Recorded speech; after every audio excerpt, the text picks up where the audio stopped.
Okay, we are live again. We're going to continue our discussion about bike safety. We have three folks at the Agency of Transportation who are giving us a lot of information about bike, what the rules and regulations are today, and going forward, what we can do to make it safer for bicyclists in Vermont. With that, we'll continue with John. Okay. Thank you. Just need to reintroduce myself, but John Kaplan with VTrans. I'm the Bicycle and Pedestrians Coordinator. So let's see. So we were talking about certainly like infrastructure is a big part of bike safety and walking safety. So just showing a few pictures of projects that recent projects the agency has completed. This is the roundabout up on Route 7.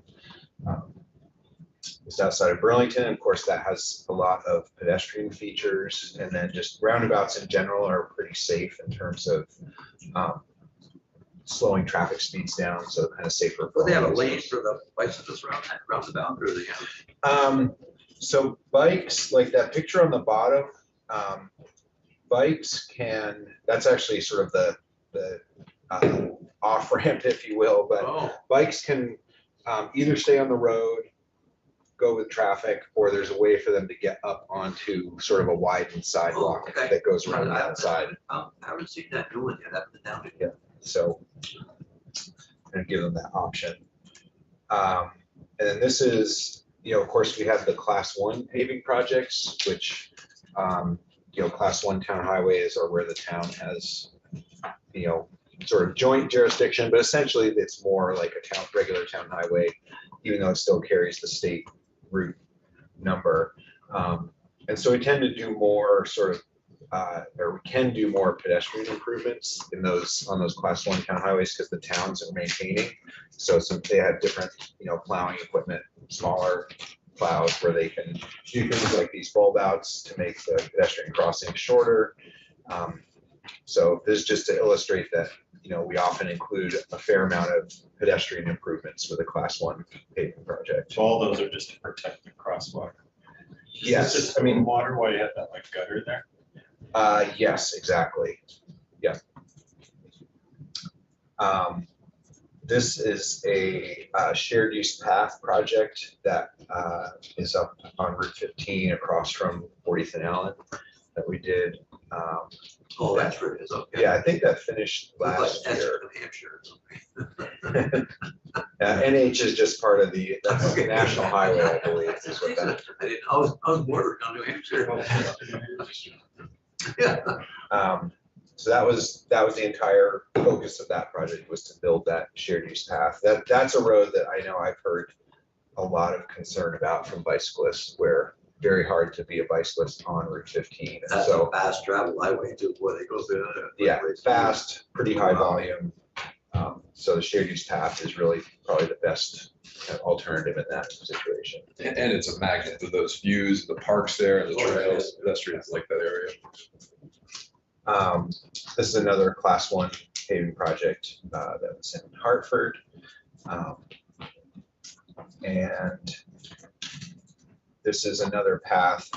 This is the one that up on 2A that goes from, what is that called, Hurricane Drive down under the interstate and connects to the existing path system along 2A there in Williston. So I'm going to take a little time on this slide. So we, like Kevin talked about before the break, so like in the budget book, we have the line item for the bike ped program, but that is not the only place where the agency is spending money on bicycle and pedestrian improvements, especially when you consider the shoulder widening that we do. So we went back to projects that were constructed or completed construction in 2021 and tried to analyze, like, how much are we spending on bicycle and pedestrian improvements across all agency projects. Bridges, sometimes we'll put a sidewalk on a bridge, or we'll widen a bridge and have wider shoulders, or when we build a pedestrian signal. And And then sort of what people usually think of in terms of bike and pedestrian expenditures are the bike ped program, transportation alternatives, and then there's the downtown transportation fund, which is money that we transfer to commerce and community development, and then they spend, or they provide grants to communities that have the designated downtown. So sort of the big picture here is that those three programs, the bike ped program, transportation alternatives, which has bike ped projects as eligible activities, and transportation alternatives provides funding for other things too, like stormwater mitigation. But and then the downtown transportation fund, those three combined are, in this year that we analyzed, was a little over $7.5 million in spending. So downtown transportation, can you give us an example of what's that funding? They'll build sidewalks with that grant program. It's not a lot of money. Like you'll see the construction amount here for 21 was 380,000. I forget how they have that one set up for, I think it might be, I don't know what the matching is or the maximum award, but fairly small scale projects. But they tend to be, we looked at projects that were like mostly sidewalk projects. But then when you look at what we spent on our roadway and bridge projects for biking and walking, including shoulder widening, that was $10.5 million. So we spent more through, our regular agency project work on biking and walking improvements than these sort of grant specific programs. I've heard this before, BB Spur, where is that? BB Spur, that's up my way. Up your way. Yeah, it goes from Newport City right to the Canadian border. It's probably an 8 mile. I've heard that name over the years. It's very, very popular. It's probably about 8 miles, goes right along Lake Met-for-Magog. Is it a trail or? It is. It's a rail bike trail. Walking Yeah. trail? Used to come out of the line, used to come out of Canada. Well, a railroad line. Yeah, railroad Oh, line. that's, okay, Yeah. that's right, that's the name. Yep, comes right into downtown Newport. It goes into Canada? It stops at the Canadian border. Oh, it stops. Yeah, the rail line used to go into Canada. That the trail doesn't. It's just a on the trail. Canadian That's side. where you guys actually, just the year before I got here, where you connected to the Scotts Cove, Scotts Farm, Yeah, all that project right there, that kind of, but that's all in the States. that's all in the state. So Canada doesn't. No, it doesn't. It stops at the Canadian border. When you say stops, can you walk across? No. It's not. super Well, you long. can, but you're gonna get company. Oh, so there's security there? Well, it's not. I mean, there's a road that goes, I mean, you can see where the old line just continued on to Canada. Yeah, that's what I'm saying. Why? It's the border. It's surveillance, so It's, yeah. if you walk across, somebody will come. Oh, okay, I didn't know that. It's just like crossing the lake. Right. They monitor. Right. When you Okay. cross. But the lake's a little bit easier to do, but this one right here is just, there, I guess the point I was trying to make is that there's an old rail line that used to go into Canada, that doesn't anymore, but that's where it ends. But it's very popular. All paved or dirt? So, yeah, it is. It's, well, Same as- It's partly. yeah, it's paved partly, and- gravel. yeah, and hard surface. Yeah, very, very, very, very popular. Okay, yeah, sure. You jumped ahead, you're taking. Yeah. Yeah, oh, yeah, I didn't realize. So this is just putting that spending in context of what was spent overall on all of those, like the roadway and paving project or bridge projects. So all together with this bike ped specific program and what we're spending as part of our other projects, in this year that we analyzed, it was around 12% of the construction costs. So we didn't look at roads like the interstate where bikes aren't allowed and that kind of thing. So just to basically kind of try to put some numbers to how much investment are we making in walking, biking across the agency. So here's catching up to Senator Mazza on the rail trails. This is just a map, because these are state assets also of the rail trails that we have. So we own the BB Spur. Yes, these are the 4 state. Oh, well, this is a fairly new development that have taken back sort of management of the rail trails, because we had an agreement with VAST on the LVRT. Delaware and Hudson, we had an agreement with Forest Parks and Rec, but now these are all considered VTrans. So I assume that that Delaware and Hudson continues into New York? You're just not showing it because over the. Yeah, so- Just disappear into the. Yeah, it's forest. kind of an interesting story with that one. So with the rail trails, when the rail use of those lines stopped, there's the rail banking process that preserves them in public ownership. And so the rail line down there went into New York State and then back into Vermont. Right. And I guess that's a state by state process, and Vermont rail banked and New York didn't. And so they lost the public ownership of the rail corridor in New York. And So if so you don't bank it, it just. it reverts Right. back to the private adjacent property owners. Yeah, so it's really unfortunate because the Delaware and Hudson that's actually a really nice rail trail. Yeah. You know, But it has that gap. right, because Where it would have where- gone into New York and Correct. back. yeah, it's about a 10-mile gap, and our two segments are about 10 miles each. Taken land from them before. Yeah. New York, You draw the line. just take a Sharpie. Redo it. I think there are attempts by the New York DOT to sort of recreate that corridor, somehow make that connection happen again. I always thought you were a pacifist, Senator Chisholm, but I guess not. What of a fight. So now that you have to get on, there's a road. Yes, I forget what the state route is down there. Or is it 30? Yeah, Oh, that's 30? yeah, I think I've been on that. Does that go through Polney? yes. Yeah. Yeah, in Castleton, and Well, there was a lot of rail lines years ago in different places, you know, like, imagine across the Lake Champlain, put a rail on the road. They built that, you know, imagine going across a lake today. Yeah, You wouldn't get permits in 150 years. No, but they said Vermont, these V-Trans, then there's a Cross Vermont Trail. Right, which so is I wondered. different. Like the, that's, yeah, that's slightly different. That's not owned or. that maintained railroad by when that was VTrans. pulled up, that basically followed Route 2. That wasn't banked when it was Right. taken out. Well, it goes into, isn't that the old one that goes through Groton, the old railroad Yeah. bed through Marshfield? Yeah. Parts of down it, yeah, But it's all private, just by permission, they can cross. I believe so, yeah. into- People, hippies used to live out on the railroad. Yeah, I know, you see some tents back there They- still, yeah. some old buses. Yeah. Uh-huh. Yeah, and I don't know if, Dave mentioned Jackie Casino's name, she's now our rail trail manager. I don't know if she's doing a separate presentation about rail She's trails, worked but she, for the parks, that check. no, she worked in our planning division for quite a few, like 7, 8 years, something like that, before she became the rail trail manager. So, just wanted to mention the rail trails, so those are another sort of part of the bike ped network. So kind of getting to funding, we have the IIJA, the new infrastructure bill. I'd say there are some new opportunities for bike and pedestrian spending within the framework of that bill. Transportation alternatives, just talking about that for a sec, that funding has almost doubled. That's sort of a set aside. And then, there are some new competitive grant programs where bike and pedestrian facilities are eligible.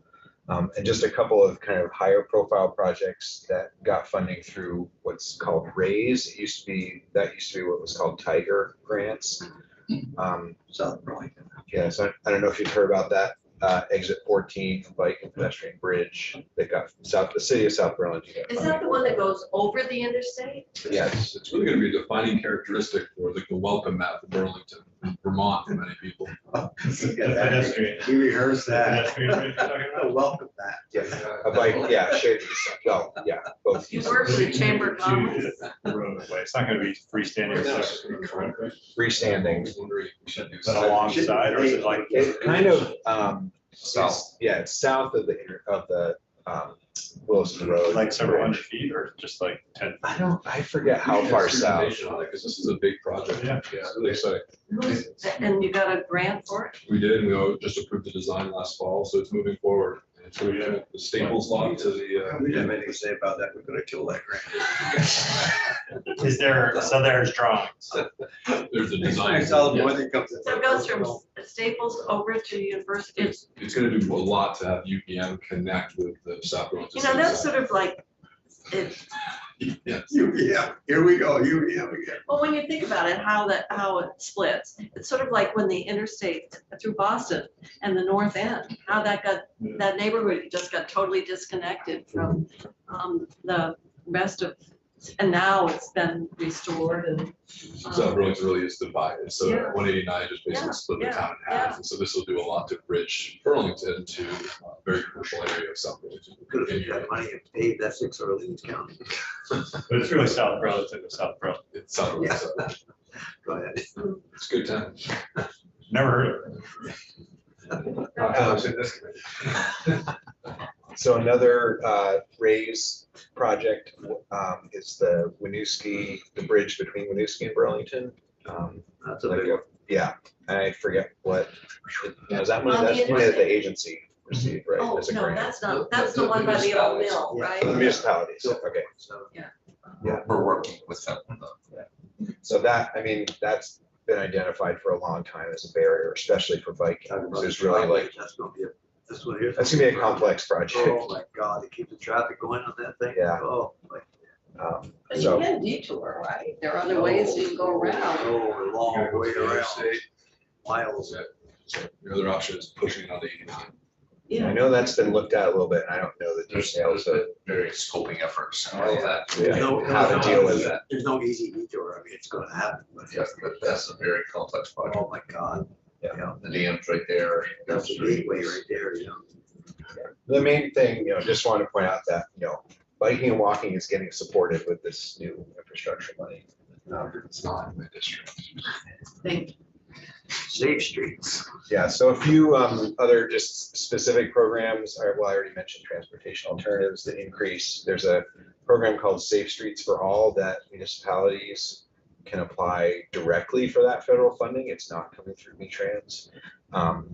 federal, That's federal funding, yeah. federal. And there's the HSIP or Highway Safety Improvement So Program. probably the RPCs are helping municipalities then with these applications for the safe streets for all. I think they are, yeah. And then, so HSIP, that's a program that's existed for a while, but there's kind of some changes that allow for spending on bike and pedestrian projects through that, if that can be tied back to, data that shows that there's safety issues. And then the carbon reduction program, I don't know a lot about that one and how that funding works, but that also has biking and walking as part of it. Okay, so that's it on that part.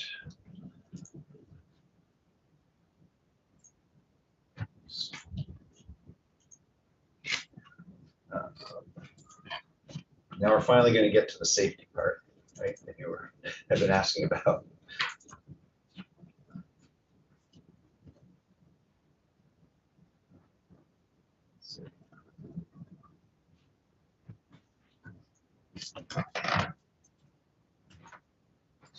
Okay, not sure what happened here, but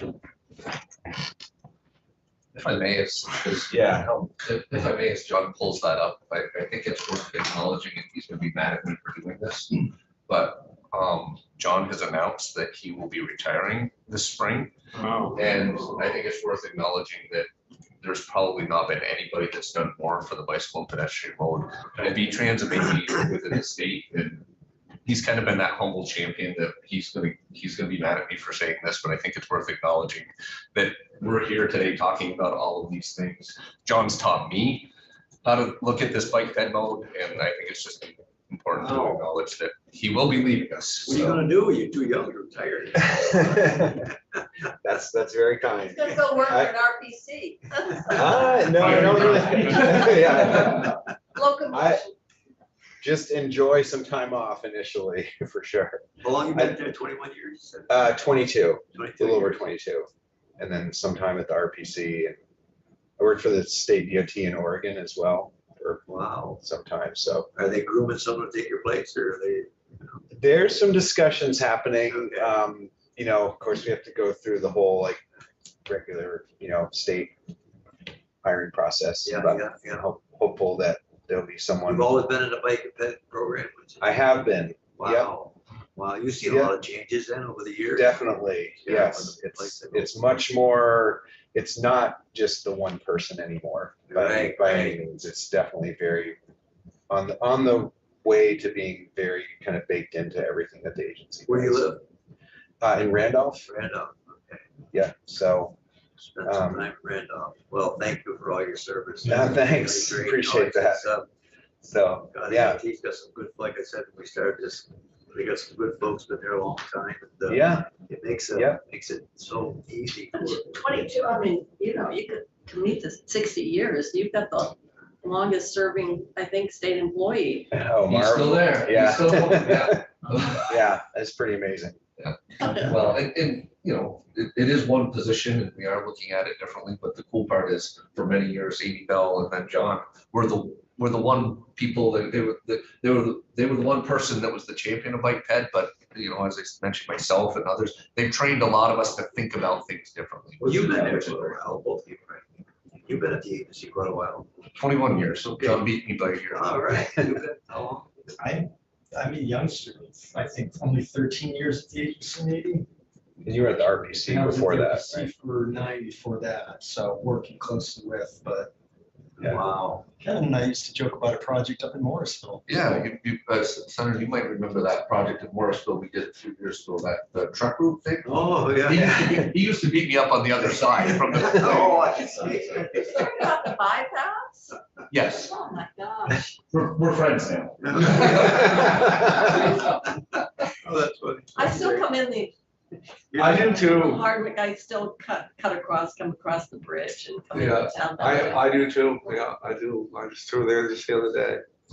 So is this a part 3 of your presentation? This is part 3. Is that up on the website? I don't see part 3. Part 1, part 2. Watch Street. Well, thanks for those nice words. I appreciate it. Well, It's been a great, you know, I told people when I started working for the state, I didn't start working for the state and think this is where I'm gonna spend the rest of my career. But, you know, you blink and 22 years. Yeah, It's I'm amazing. very fortunate to be able to serve so many years and work with all you folks because it's been a good people there, like God. Yeah, and there's a lot of young, you know, there's been a lot of changes. There's a lot of Oh, young sure. engineers and planners who are very sharp I and wonder what's the composition now, 60-40? And, huh? Okay. I wouldn't dare guess, but it's increased a We lot. had a lot of different secretaries too. Same is true for, Probably had 5, 6 secretaries. Or oh, more. more than that. Things change a lot when a new secretary comes in. Sometimes. He won't get into that right He now. wants to make 22. For the record. Yeah, it is for the record. You want to talk about the hall? Did you come in after Ron Christman? Pat McDonald was our secretary. when I Oh, came then in. he was way So before I that. Sure. Just like having part 3, because I think we're on our 7th. Seven, or 8th. yeah. I did send it to him. I just posted it, it should be there. Okay, go right ahead. Pedestrian All right. crashes. Yeah, so as far as safety, thought just would start with some of the crash data, because of course, you know, our agency collects crash. Crashes involving pedestrians Yes, as opposed to pedestrians crashing into. yeah, I mean, usually I would say, It's called yeah, a trip. yeah, this is, so motor vehicle involved pedestrian crashes.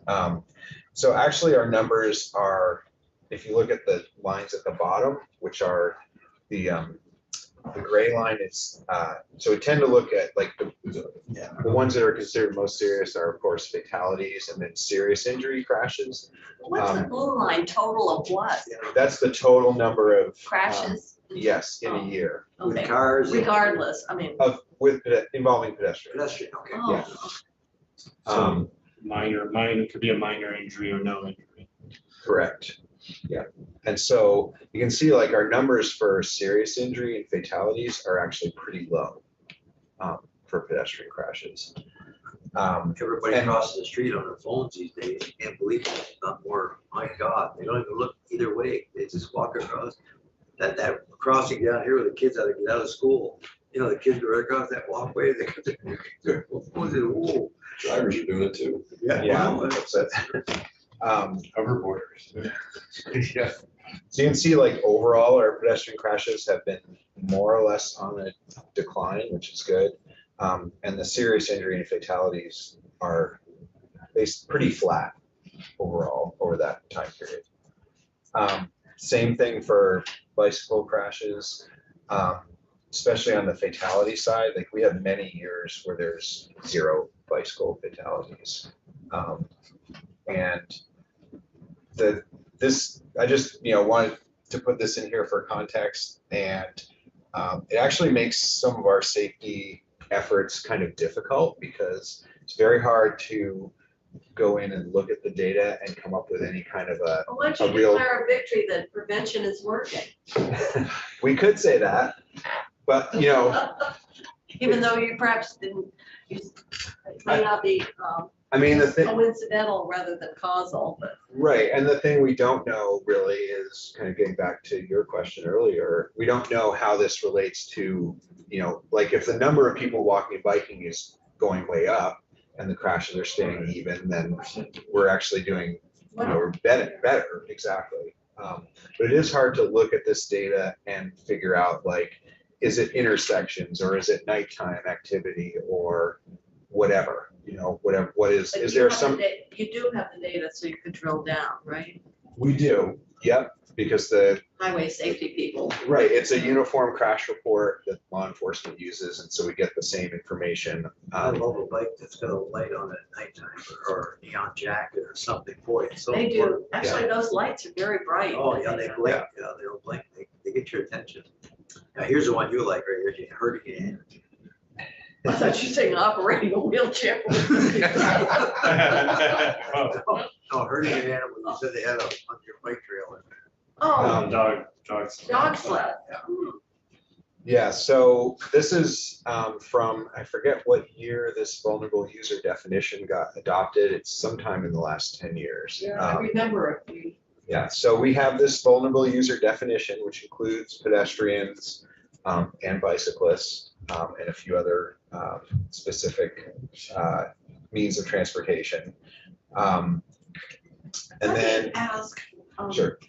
with the definition, one of the things that we had was the fact that how vulnerable garbage collection workers are.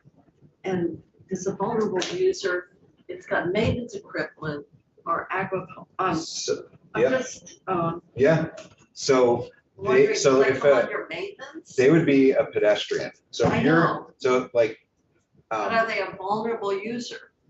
I mean, not spelled out specifically, other than they are considered a pedestrian. So if you're, that also would apply, like I know we've seen some crashes where someone's out like changing a tire and gets hit by a car.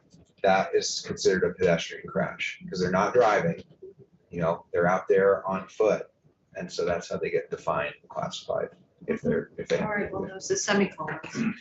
This vulnerable user definition, why are you showing it to us? Like, what's the? Um, Oh, you're gonna yep. tell us, okay. So there are some specific laws that talk about like how motorists interact with vulnerable road users or vulnerable users.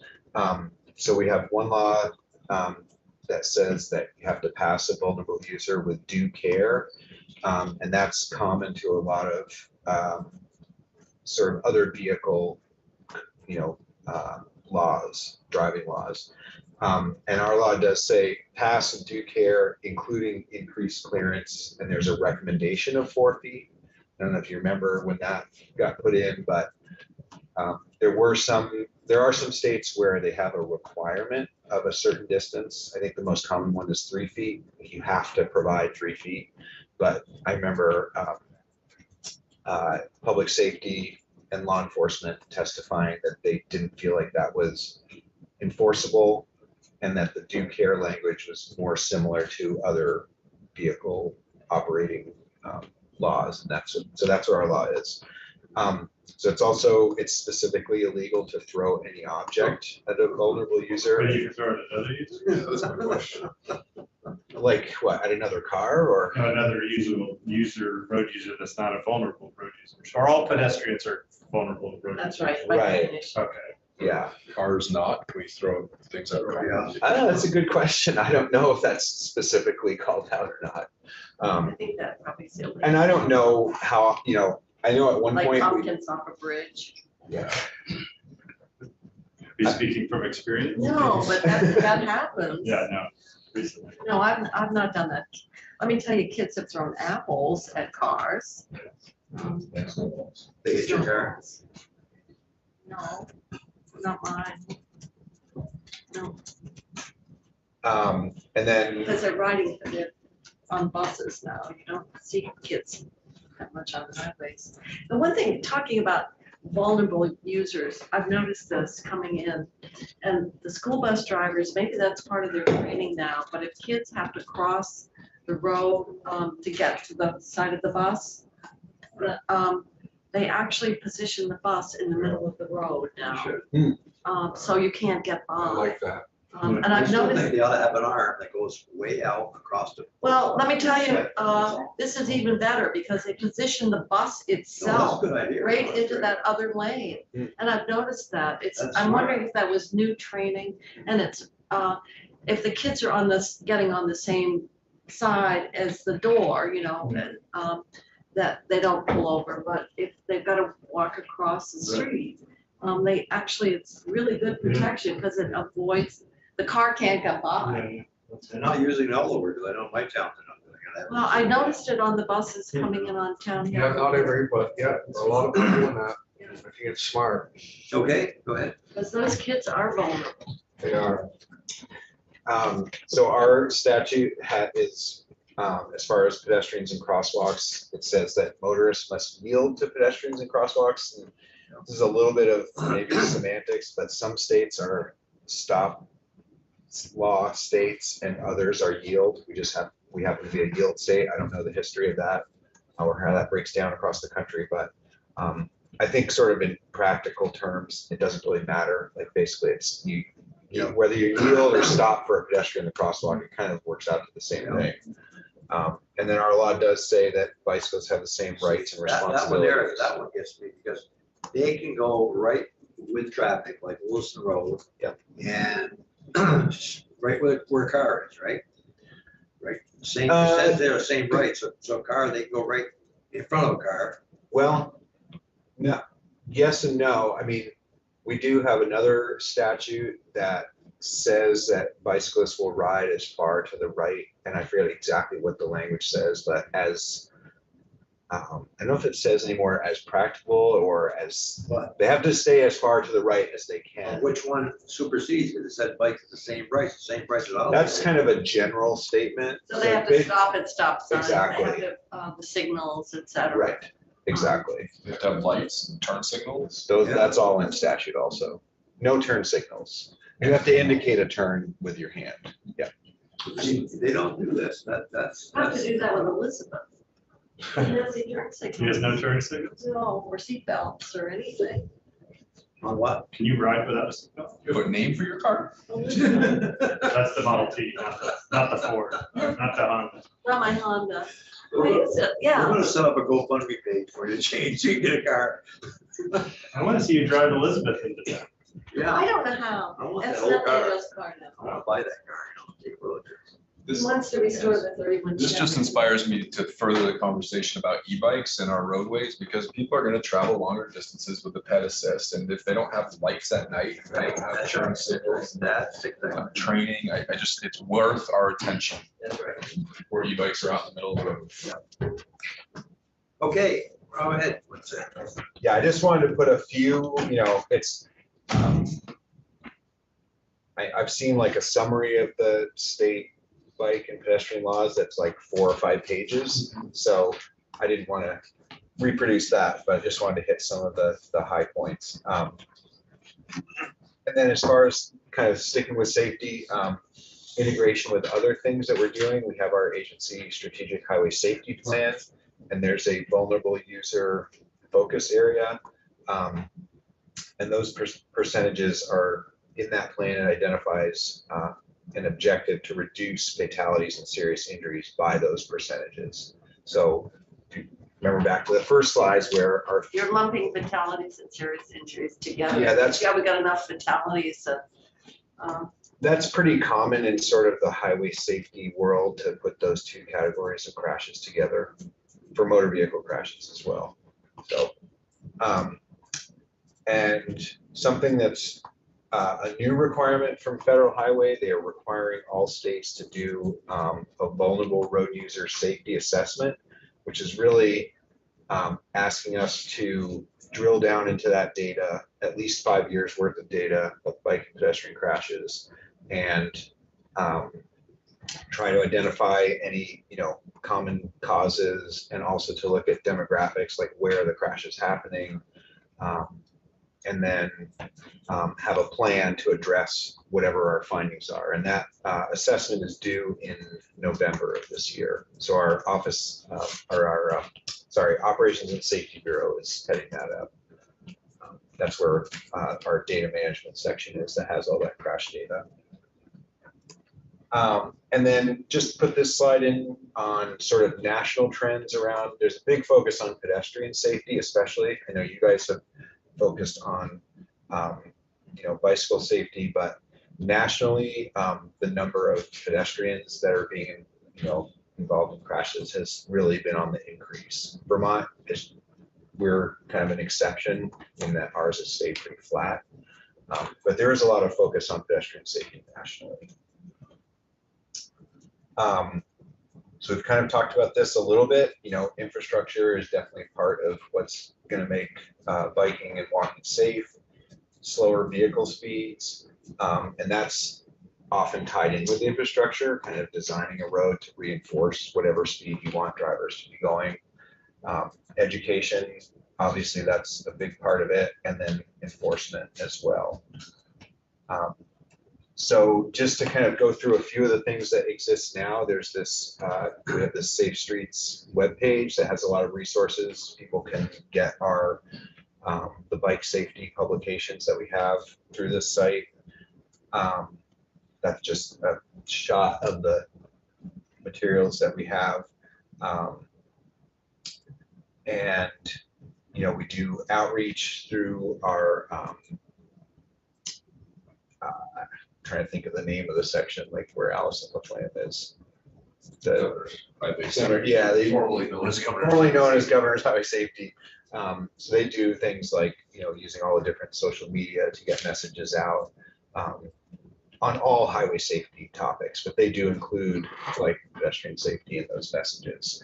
And then the Department of Health, in their injury prevention program, they have focused in on pedestrian safety especially. We talked about locomotion, kind of tying back into that with that Bike Smart. That's what they call their on-bike training that they do with schools. So they reach over 50 schools a year. They also are continuing our Safe Routes to School efforts. Senator Lyons has got me a few times on this public service announcements, and we used to do click it or ticket, things about buckling. She would love to see, and I concur, that if we're really pushing for more pedestrians and bicycle paths, maybe having some of those public service announcements about being aware of pedestrians. And I just think it's important to mention a very tragic event occurred in our district on November 2021. Joel Strout, he was hit right in front of our high school, middle school. He's never going to walk again. He has severe brain damage. And so he's that was a pedestrian accident at 6:51 p.m. on a November night. He was riding his bicycle off on Dorset Street right in front of the high school, got hit by a car, just a regular traffic accident. Alcohol wasn't involved. Wasn't you like- couldn't be seen. So it was just a tragic event. These things occurred. So raising awareness about bicycle pedestrians as we encourage more of it through public service announcements would be, I think, very wise to consider. Sometimes if the cyclist doesn't have any reflective Right. That's a tough one. equipment, Dark clothing. and dark clothing, sometimes a driver, even at the most cautious one, can Yeah, especially if it's dark, it's really. not see until it's too late. Yeah, I know all of our materials that we, the printed materials that we have and messages that we get out, and same with locomotion, they speak to that, lights at night. And I think I mentioned before, they've done Reflective things. clothing. Yep, and, they've done things where they give away lights to encourage people to use And then them. there are helmets that have. I guess I just raised it because as much as we saw a gradual decline or steadiness, just one tragic Yeah. incident is enough to I make just it safe. think it's gonna get to, I think Senator Chittenden, you raise a perfect point about your daughter and about these kids that are gonna go out there with these e-bikes into traffic. And, Senator Mazza's raised it, I think we all have at times, all these new modes of transportation, and the freedom of getting out on the open road and going further, is going to raise more chances for people to be injured. And are we doing the right things as far as education to make sure that these drivers of our road systems are educated? When I see that last issue that said same rights as a highway, they should have lights, and they should have some of the things that. Yeah, so they should know not only what their rights are, but they should know what their responsibilities are. I think the one that drives me the craziest, and we can pick on anybody that we want, but the thing that drives me the craziest is when you see a bicyclist in traffic and you stop at a stoplight, everybody else is stopped, they look both ways and they continue on. I mean, so it's stuff like that that kind of drives you nuts a little bit, but that's okay. I mean, that's just a traffic violation. My concern is Senator Chittenden's concern about these young kids getting out there and be able to go further, and do they know how to keep themselves out of danger? Yeah, I mean, I think it seems like the challenge is gonna be, and there's probably multiple answers, but like, what's the best way to do that education? Is it from the bike, point of sale where someone buys a bike?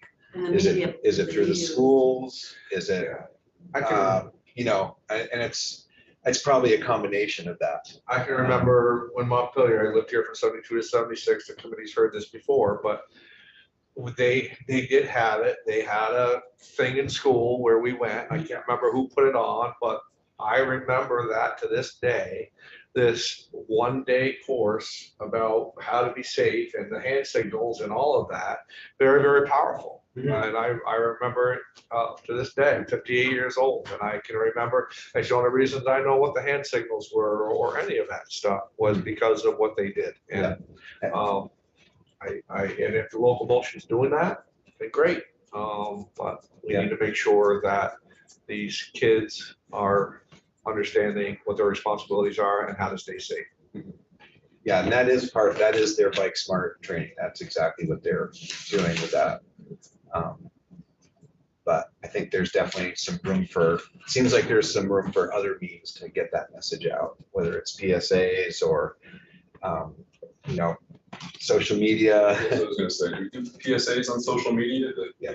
Facebook. I mean, yeah, that's what I mentioned before, like the highway safety office is doing that already. What is local motion's primary duties there? We talk about a lot about local motion. What is Like their mission? The or- other mission, I guess that's not. Oh, boy, Are they I the mean, I only think one in the it's- state or something that just Burlington area? Is that? No, they're statewide. It's basically, I think, to do whatever to support people walking and biking in the state for whatever reason, whether it's for work or recreation and to do it They do the safely. Bike Smart training Mhm. all around this state. Yep. And we just talked about that. So how do we get them involved in this discussion? I mean, they're gonna be a integral part. Yeah. So they're our partner, they have that on partner, but the conversation just specifically about the legislation, Yeah. we're meeting with them Okay. next week, as an Okay, example. okay. So- Oh, good. And I think that's part of, what you're hearing today. What we're trying to do is, we're in a place where let's make that next step. Okay. And we do have some really good partners out there, and we have had them. And I think I can say this for the agency, we're recognizing that it's kind of time to just pull it together and make it at the next level. And not that we haven't been doing it, but there's so many changes, e-bikes and all the things that we've talked about today. there's opportunities here. So you're saying it's a statewide, an organization, local motion? Yes, they are statewide. So they have offices or not offices, but I think they just have the one office in Burlington. Right. So I guess, well, we're not gonna get involved in that discussion, but I just wonder what they did for your area and your area.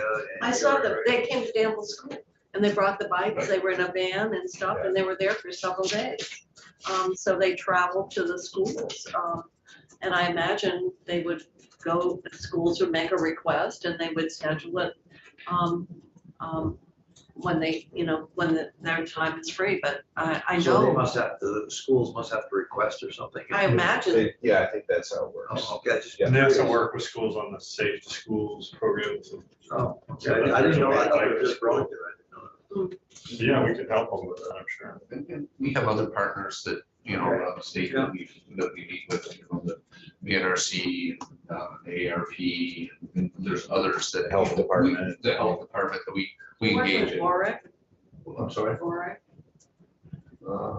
outdoor recreation, they do a lot. I'm sure there's some connection there. I'm not familiar with it, but, local motion is obviously a big partner with us, but there's others as well that we engage with. John, there may be some that I'm forgetting. Yeah, no, that's good. Yeah, just a little bit more. So Bike Smart, they reach around 10,000 students a year. Safe Routes to School, which they've continued supporting schools with those efforts, which are around encouraging kids to walk and bike to school. They reach a fair number of people with that. And the everyday bicycling, that is more geared to adults. So that's like, they might go to like a workplace and do a workshop on if people are interested in bike commuting, for example. And this is just a slide on this program that the Department of Health has had for the last couple of years, Watch For Me, which is more focused on pedestrian safety, I would say. They have a whole website with resources and like sort of media toolkits. So if someone wants to take some of their information and plug it into their own local safety efforts, they can do that. Locomotion and Ski Rack, I think they did this a couple years ago. They have, I think it's 4 or 5 videos that are out there that are bike safety related, how to ride your, like just this one is everyday biking basics 101, hand signals, using lights at night. So they do, they're trying to get that information out there. It's great that we're trying to promote to the bicyclists. So what are we doing with the driving populace about them being aware of bicyclists? Yeah, I think one of their videos addresses that, sort of how to drive safely around bicyclists. Well, it goes back to everything volunteer. So nothing is mandated in anything. I know there's information in another area I know we've looked at in the past is like it's already covered in like the driver's manual. There's sections on driving around vulnerable users. I know that I think I've heard from DMV that the test, like the written test, there's a couple of questions. I forgot how many questions there are overall, but they have some questions about interacting with bicyclists and pedestrians that the questions don't stay the same with every test, is my understanding, and those questions kind of get rotated in periodically. That's an area that maybe we could look at too. It's like working more with DMV on the education side for drivers. I mentioned these before. These are a couple of videos that VTrans put together. We started using the green markings for bike lanes, kind of showing that conflict area intersections, and there were some questions about that. So we put together a short video explaining sort of like what's that all about, the use of the green bike lanes. And then a fairly recent one is sort of safety around pedestrian signals. And so here's the e-bike definitions. Talked about these already a fair amount, the 3 different classes, and there is the age restriction on the class 3. Okay, the age of 16 years old, who restricts that, for example? Who in the. That's there's just- no way. That's part of just the definition of the class, or it's Yes. not a regulation? Oh, okay. I think we were talking about that in the office Okay. yesterday and kind of came up with that same question, like, okay, that's the age restriction, but how does that get, is that Yeah. at the responsibility of the bike shop? Right. You so they will only sell it to someone who's over 16 and then, Or. that's a good, I doubt very much that law enforcement has that on their radar Oh, or I don't priority to address that. I think that would be very difficult. I mean, Yeah. this picture of this e-bike, I think is a great, how would you even know that's an e-bike? Yeah. They basically look, Look like it's they're- very hard to distinguish. Some are more easy than others. Jesus, the whole electrical thing must be just in that one column. Yeah, I mean, the motor is down at the bottom, Oh, no. by the pedals. Oh, I see. Wow. Where the battery is on this one, I'm not sure. So anyway, No age restriction with the throttle option? It just seems like the throttle is the more dangerous aspect. not currently, there is not. This 16 to ride, is that, where does that stand in company? Is that in our law? Yes, Well, the 16 to ride is in the law? It is. Because the class 3 definition is in the law, yes. so. It's part of the definition, maybe that's part of your table, because that's not mine, I didn't know that. I didn't, well, I thought it was, we're silent on it, but maybe it's just part of, It's in with the definition. yeah, but does that make it part of the law that it's, I would think, it's in the statute, so I don't know. I don't know how. it's part of else the you would- definition, it seems like. well, Anthea will probably be listening and she can clarify. Yeah, and I asked her, because I heard that because the state of California has age limits on the different classes, but I don't know, is it just part of the definition like here, or are they doing Yeah. something more where they're prohibiting sales? There's some bills in the last couple of days going around about California and their e-bike stuff. Yeah, I asked, Michelle's engaged. We're I asked we're Michelle, looking yeah, into it. I asked us to email And them. most 14-year-olds wouldn't have them, usually their parent is footing the bill, these are not cheap. Well, unless you go to Costco. There aren't cheap ones. So this was what my daughter has, for like $250. Well, that looks like a Mary Poppins. Is that a 3? I'm bringing it in. Yeah, that's amazing. Is that a 3? That's amazing for 250. Yeah. But I'm gonna bring it in, and I think it has a throttle, but I don't recall, but this said 12 plus. 249? $250.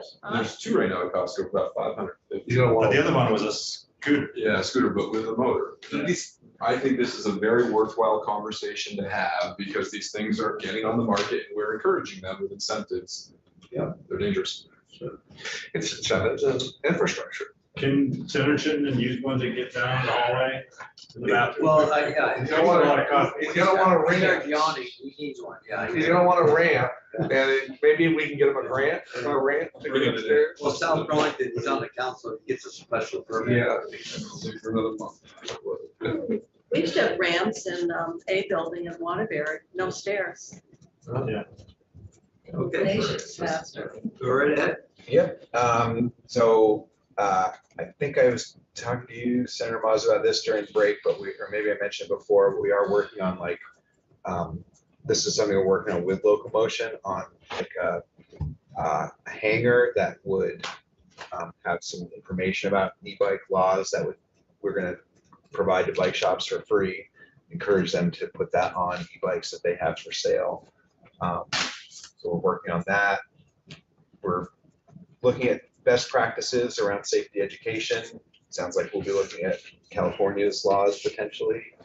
And then, there might be some impacts of e-bikes on design. I'm not really sure where that's gonna go, but, like, do we need wider bike lanes so that a faster bike can pass a slower bike, for example? But I think we have enough challenges, just getting a shoulder on some of our roads, so.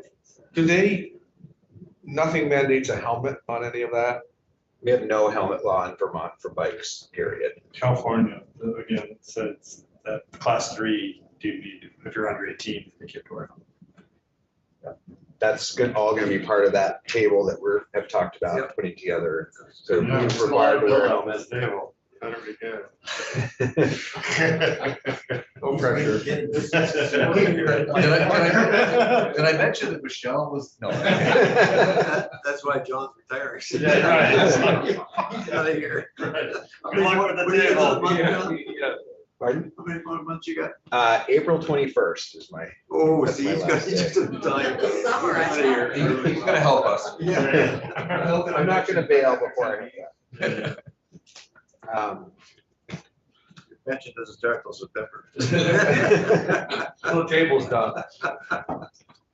I'm confident there's a lot of, good folks that will be left at the agency to work on Okay, this. so. great opportunities for municipalities. Yeah, so we're getting close to the end here. Just thought, kind of talked about all of these. Well, we haven't talked about Better Connections. That's a grant program that is a joint program between VTrans and ACCD. That's pretty much a planning grant opportunity. And then, of course, towns get regular, town highway grants that they could use to widen shoulders or do things like that. Kind of talked about the state standards a fair amount. I don't know if you have any other questions about that. We're just getting started on that, or going to be this sort of the middle of this year. All right, so we required you to put together a plan, go back, I'm gonna study And I, the report on a plan. You're scheduled to get an update, I'm pretty sure on that. Some more information. Yes, some more. Yeah. Yes.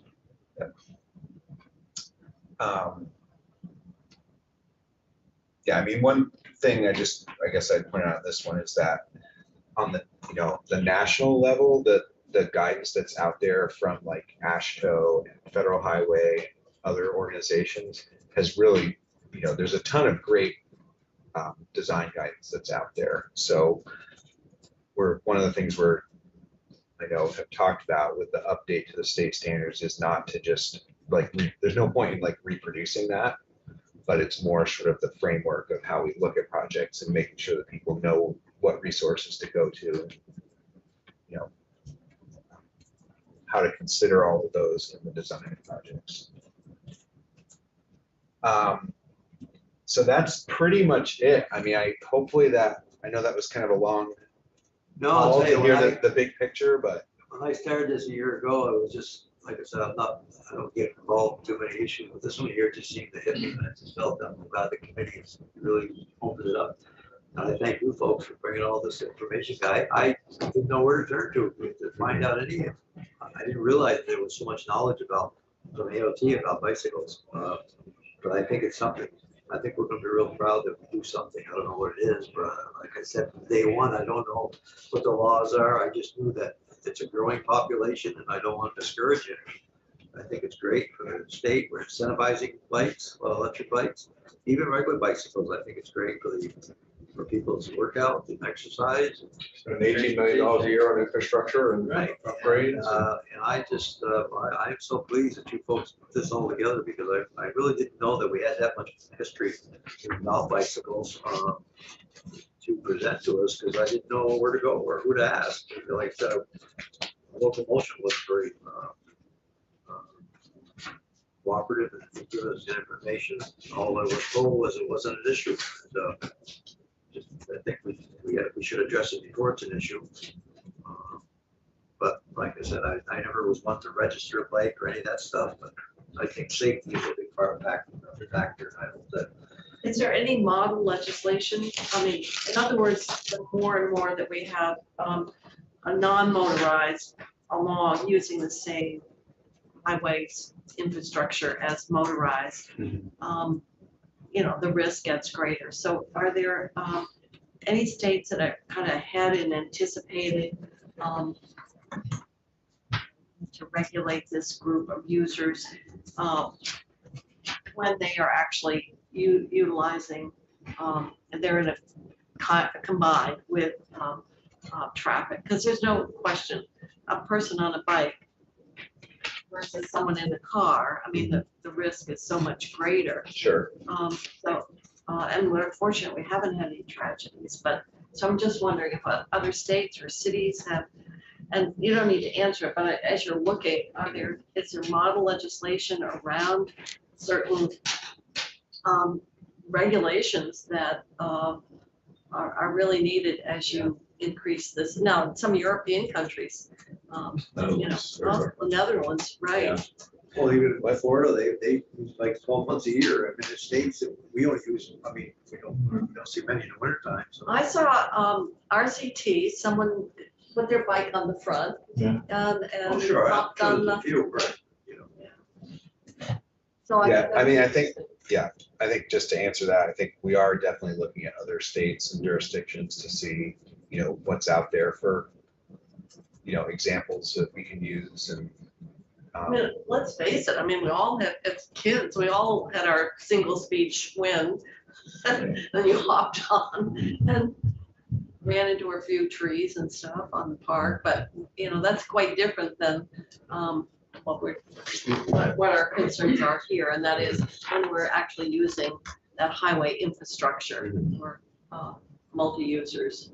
I mean, we're pretty engaged at the national level through AASHTO with different committees on motorized and active transportation and, you know, just last week in anticipation of the discussion with Senator Mazza, you know, there's Pennsylvania, Maryland, Minnesota, Washington, California, there's different states that we've reached out to get information, and there's more. And that's really, I think that's kind of our goal, is to first, let's frame where we're at, make sure we all understand where we're at.